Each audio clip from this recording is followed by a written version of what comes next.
there is what we call youth livelihood program. Youth livelihood program. This is in the Ministry of Gender, Labor and Social Development. They give resources, youth make proposals, they are guided how to come out with bankable proposals. They have to be in groups, they are guided by the district officials and the sub-county officials. They come out with bankable, very good proposals so that they are given resources to engage in what they have written about. And this one is working. I was a member of the board here, with the Ministry of Gender, Labor and Social Development. We found that it is working because most of these officials at the sub-county, they do a lot of capacity building. Plus us, our people at the sub-county, do a lot of capacity to train these youth on exactly what to do. There is also a program under Ministry of Gender called WEB. This one is still ongoing, I think.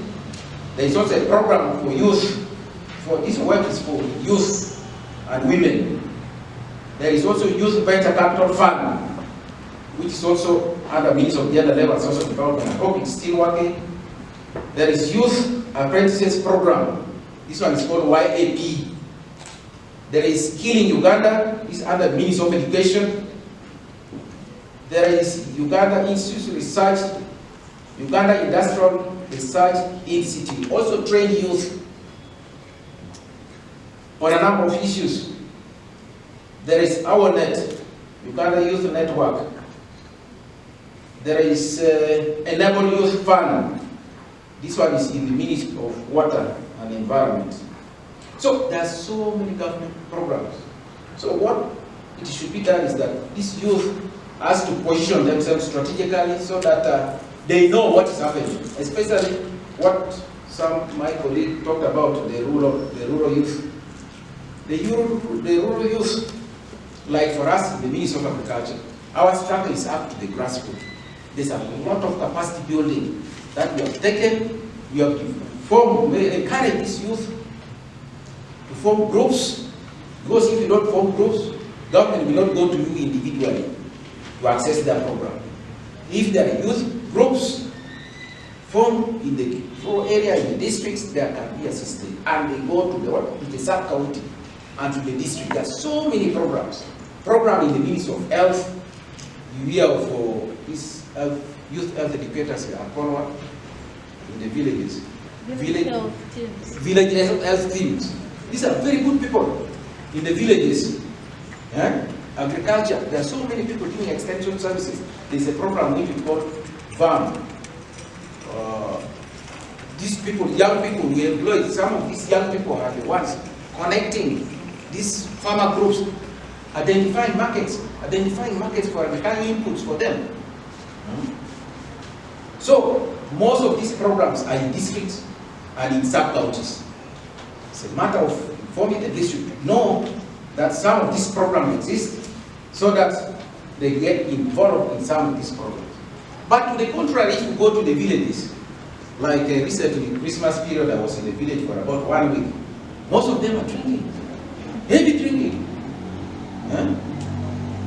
Ministry of Gender and us, Ministry of Agriculture, we are doing a lot of mindset change. We are talking to them. We are talking to the district officials. Change the mind of the youth. Please do something. Don't stay idle. Others start drinking at 6. Near my home, there's a group that called them. They start drinking at 6 a.m. in the morning. Can you imagine? So it's a problem. We have to talk with them, let them change so that they get engaged in doing something. In the villages, most of you are coming from villages.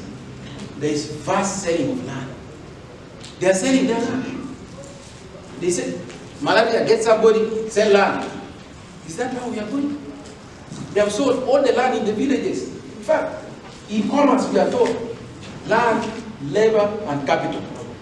If you have sold your land, you don't have labor, you don't have capital, you remain with your labor, which you don't want to do anything. You are drinking from morning to sunset, going to watchman you. What is the benefit? So we have to talk to them, we have to talk to these youth that, please, the land which is there is good. Your ancestors did not sell it. That's why you get it there. Why can't you use it to do something? You can go tip the land and buy the border which you want. You buy a border, sell the land, buy a border before it gets accident.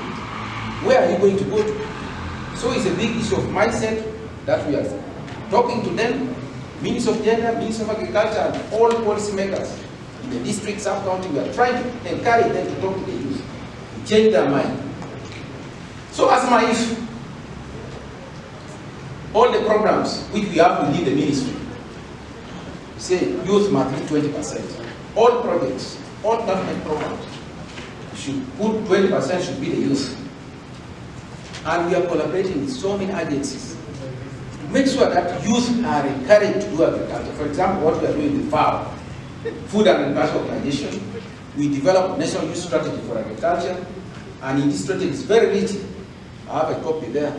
It is a very rich strategy with 5 thematic areas. What we are talking about, it is there. These people will assist us implement the strategy. And what we have done in this strategy, we are trying to map out all the non-state actors and the state actors that are assisting us implementing the strategy. And that's why I say this program is very timely, because they are going to assist us implement our strategy. In the strategy, we wanted the voice of the youth to be heard. They have come. Because at the ministry, we cannot do everything. They have come, they are going to assist us so that the voice of the youth is heard. Now, with this program, we use youth champions. We have identified youth champions all over the country, and your work will be very simple. And in this youth champion, last year, we got over 1,500 applications. And we took about 300 of them, 300 youth, and trained them. We brought them to Capricorn. We trained them in agribusiness and institutional development, financial literacy, how to form strong groups, and all these other things. And we dispersed them. So the issue is, this youth champion, when he goes back to his village, where he comes from, what he has learned is going to give to the world, to his fellow youth, mentoring. We thought, because we cannot be everywhere, we thought if a youth is talking to a fellow youth, maybe, and it is working. We have tested it, we have gone to see what they are doing. My friend, they are working. Some of them are even getting money from the one who got about $250,000. A youth, they are exporting. One of them, there's one in southwestern Uganda, is exporting tulips to Rwanda, to Congo. There is one in Bale. Do you know what she's doing? She's adding value to pumpkin. And after adding value to pumpkin, mixed with sesame, it's very good food, very nutritious. So many people involved in coffee. You know, in coffee, here, they just produce coffee. We don't drink a lot. There is a team now encouraging coffee drinking. They have bought this equipment for processing, for making coffee. They are everywhere, all over the country. They are encouraging coffee. Domestic market, improving on the domestic market. Okay. So, youth champions is what we are doing. It's also in our strategy. We thought if we do this, it is bringing a lot of changes. As I told you, Massacre Foundation, we work with them with dynamic. We change the lives of the people in northern and midwestern Uganda. They're the people who started using e-voter system.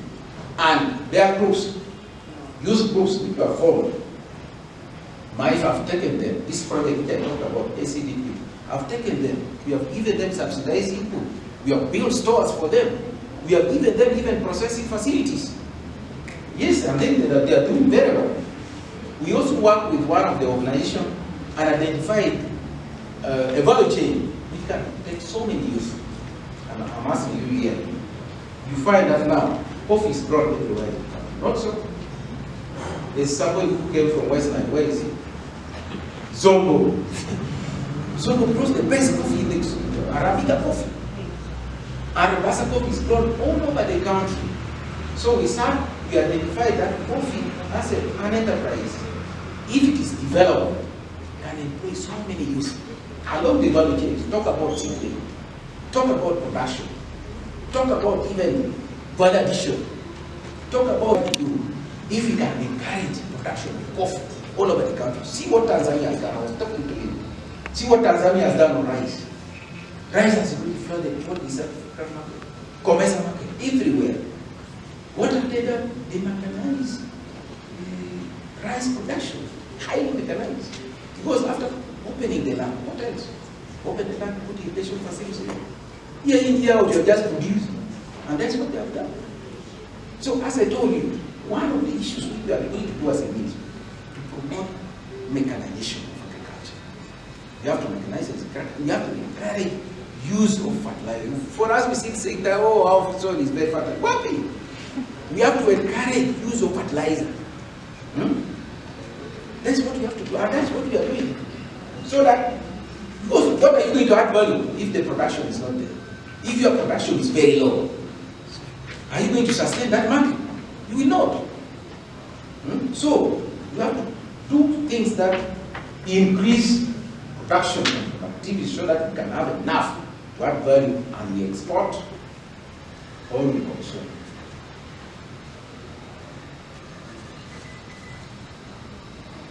Yes, I've talked a lot because now there are a lot of challenges that youth face, maybe like mindset change, which I told you about. We, the Ministry of Agriculture, through this program, this champion, one of the issues we could teach them from there is changing their mindset towards the country, like the country, towards agriculture, towards government programs, what they should do. It's very key. You think that agriculture is prone to risk, but if you do well, you can do away with those risks. You think that agriculture is labor intensive.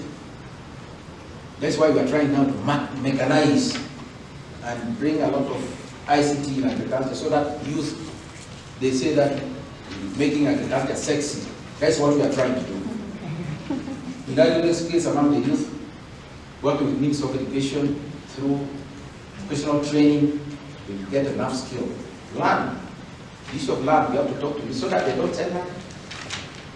And they still land that they can hire. In Uganda, people can hire land. Me, I do some little farming, and I encourage everybody in Uganda to say, do farming, this is the way to go. Do a bit of farming, rear goats, rear rabbits, pigs, you get some money, side income. If you see in office getting this 500,000, how will you pay your children? Rear chicken, eggs. I have a colleague, my cousin, she's rearing local chicken, and he's selling a tray of eggs, 20,000. And she's doing well. So do something. Side income in agriculture is very good. You can even do it urban agriculture. Vegetable growing. At your backyard, you can grow vegetables. And sell. People follow you at home. This is what we are trying to encourage everybody to do that. So we think that with collaborations, we are not going to work alone. We are not going to forget Ministry of Gender. Ministry of Gender is here? Yes. We have worked with you. Mondo, Assistant Commissioner Mondo, the former PS, that are Ebulo, the B2. We worked with you very closely to see that our youth really are engaged in agricultural production. We are going to work with you people that has come. I told you that it is timely so that we see that youth, we promote the livelihood of the youth. We are going to work with non-state actors, like FAO, you say, promote the youth. We are going to work with everybody that comes open and to promote the youth welfare. And that's why also at the ministry, we are trying to sieve, we are going to sieve the people whom we can work with. Like you people came during daytime, we are going to work with you. I've seen that your program is very good. We shall work with you, we shall work with everybody to promote the welfare of the youth. Let me summarize like that. Thank you very much for inviting me.